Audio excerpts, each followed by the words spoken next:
പ്രേംലാലെ, നാസയുടെ ചൊവ്വാ ദൗത്യമാണ് എസ്കേപ്ഡ്. എന്നാൽ എസ്കേപ്ഡിന്റെ ചൊവ്വാ ദൗത്യം മാറ്റിവെക്കപ്പെട്ടതായ വിവരങ്ങളാണ് ഇപ്പോൾ പുറത്തു വരുന്നത്. ഈ ദൗത്യത്തിന് ഒരുപാട് പ്രത്യേകതകളുണ്ട്. എന്താണ് ഈ ദൗത്യത്തിന്റെ പ്രത്യേകതകൾ? എന്താണ് ഇത് മാറ്റിവെക്കപ്പെടാനുള്ള കാരണം? സുഫൈലെ, ഈ ദൗത്യത്തിന് ഒരുപാട് പ്രത്യേകതകളുണ്ട്. അതിന്റെ കാരണം ഇതിന്റെ ചെലവ് വളരെ കുറവാണ്.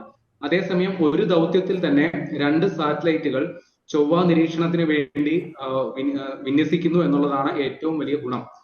അപ്പൊ ഈ സാറ്റലൈറ്റുകളുടെ പേര്, ഒന്നിന്റെ പേര് ബ്ലൂ എന്നും മറ്റൊന്നിന്റെ പേര് ഗോൾഡ് എന്നുമാണ്. അപ്പൊ ഈ സാറ്റലൈറ്റുകൾ ചൊവ്വയെ നിരീക്ഷിക്കുന്നതിനോടൊപ്പം ചൊവ്വയുടെ ത്രിമാന ചിത്രങ്ങൾ പകർത്തി ഭൂമിയിലേക്ക് അയക്കുകയും ചെയ്യും.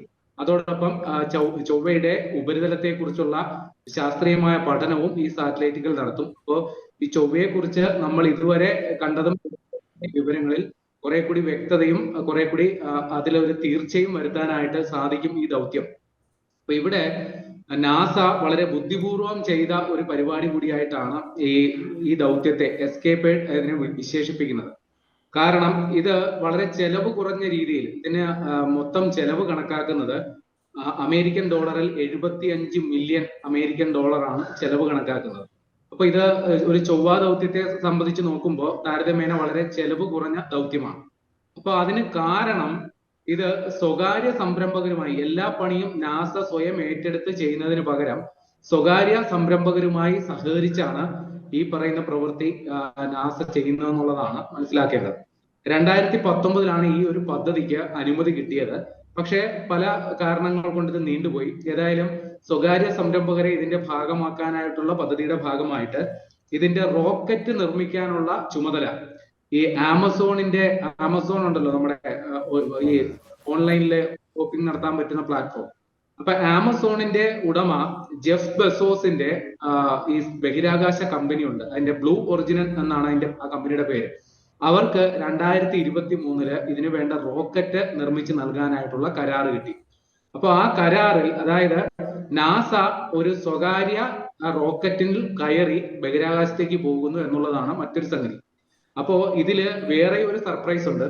ഇതില് കയറ്റി അയക്കുന്ന സാറ്റലൈറ്റ്, അതായത് ഈ ബ്ലൂവും അതേപോലെ തന്നെ ഗോൾഡും, അതും തയ്യാറാക്കിയിരിക്കുന്നത് ഒരു സ്വകാര്യ ഏജൻസിയാണ്. അതിന്റെ പേര് റോക്കറ്റ് ലാബ് എന്നാണ്.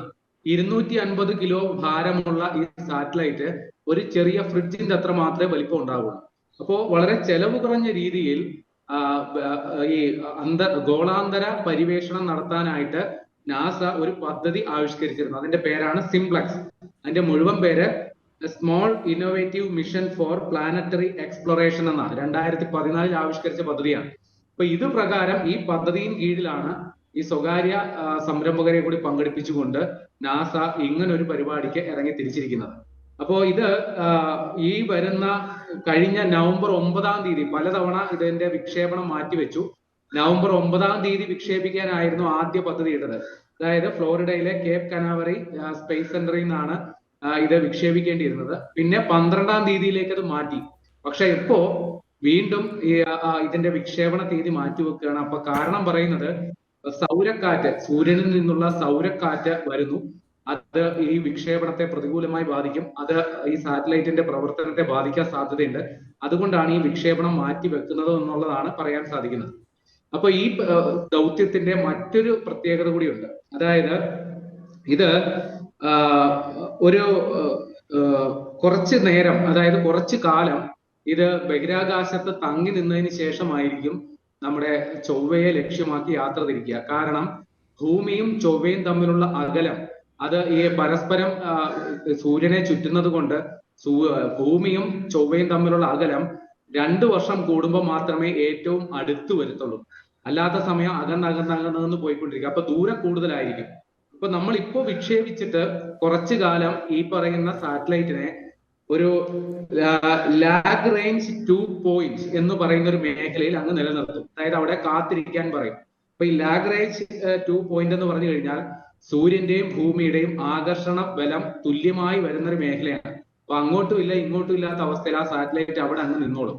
അതിനുശേഷം അനുയോജ്യമായ സാഹചര്യം വരുമ്പോൾ, അതായത് ഭൂമിയിൽ നിന്ന് ചൊവ്വയിലേക്ക് ഏറ്റവും ദൂരക്കുറവുള്ള സമയം, അത് 2026 നവംബറിലാണെന്നാണ് കണക്കാക്കുന്നത്. അപ്പൊ ഈ സമയത്തായിരിക്കും നമ്മൾ ഈ പറയുന്ന ഈ ലാഗ്റേഞ്ച് 2 പോയിന്റിൽ നിന്ന് ഈ സാറ്റലൈറ്റും വഹിച്ചുകൊണ്ടുള്ള റോക്കറ്റ് രണ്ടാമത് ജ്വലിക്കുക. അപ്പൊ അതുവരെ ഇത് അവിടെ കാത്തിരിക്കും.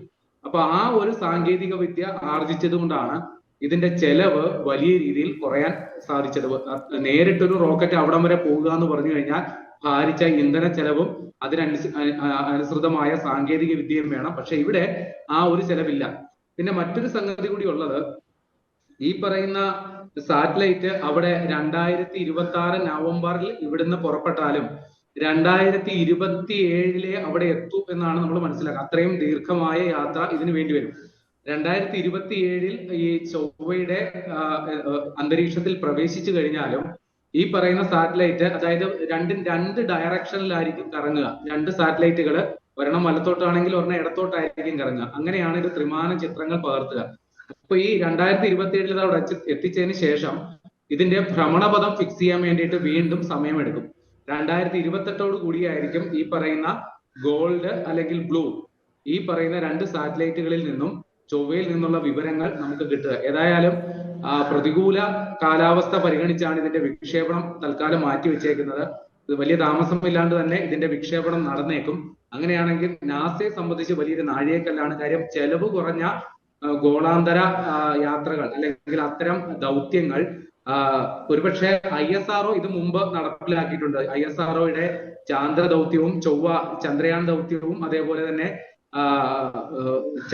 ചൊവ്വ ദൗത്യവും എല്ലാം തന്നെ, മംഗൾയാൻ ദൗത്യവും എല്ലാം തന്നെ ചെലവ് കുറഞ്ഞ രീതിയിൽ നടപ്പിലാക്കപ്പെട്ട സംഗതിയാണ്. അത് ലോകത്തിന് തന്നെ മാതൃകയായിരുന്നു. അപ്പോ ISROയുടെ അതേ മാതൃക പിന്തുടർന്ന് നാസയും അതേ രീതിയിൽ മുന്നേറുന്നു എന്നുള്ളതും ഒരു കൗതുകകരമായ സംഗതിയാണ്. ഏതായാലും ഇതുമായി ബന്ധപ്പെട്ടുള്ള ഇതിന്റെ വിക്ഷേപണം എന്നാണ് മറ്റു കാര്യങ്ങളെ സംബന്ധിച്ചുള്ള വിവരങ്ങൾ വരും ദിവസങ്ങളിൽ നമുക്ക് നൽകാൻ സാധിക്കും.